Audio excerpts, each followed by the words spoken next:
On April 26, 1986, at 1:23 in the morning, a simple experiment would trigger the worst nuclear disaster in history in a city called Pripyat in Soviet Ukraine. Thousands of people are sleeping peacefully. Children, families, workers. No one knows that in just a few seconds, their lives are about to change forever. Inside the Chernobyl nuclear power plant, engineers are performing a test that was supposed to be safe. But something goes wrong, terribly wrong. The alarms begin to sound. The reactors become unstable. The temperature rises, higher and higher. Then suddenly, an explosion, massive, violent. The roof of the reactor is blown apart.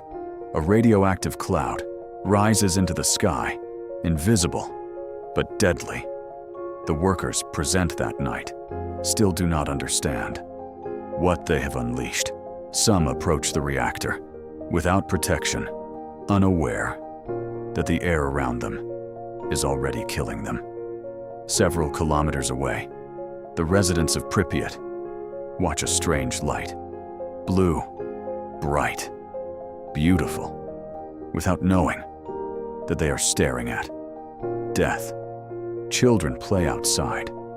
Families watch the fire in the distance, as if it were just an ordinary accident.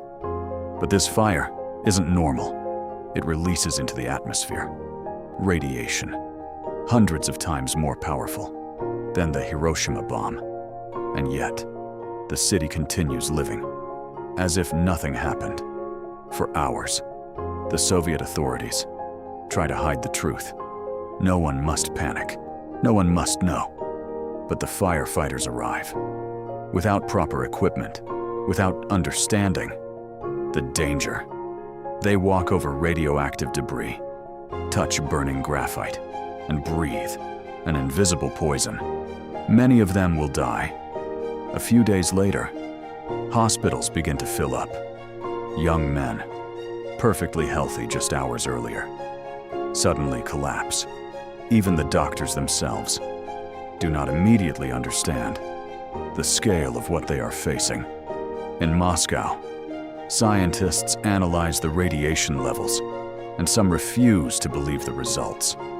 The readings seem impossible, as if the machines were broken, but they are not. The disaster is real, and it is becoming uncontrollable. Meanwhile, helicopters fly over the destroyed reactor. Men risk their lives, trying to stop the fire. They drop sand, lead, and chemicals directly into the reactor core.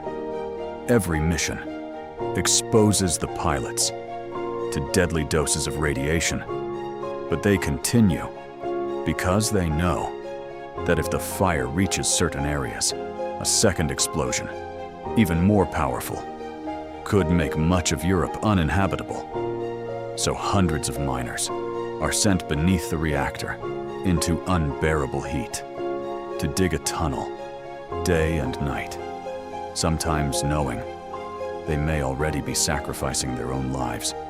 Their mission, to prevent an even greater catastrophe.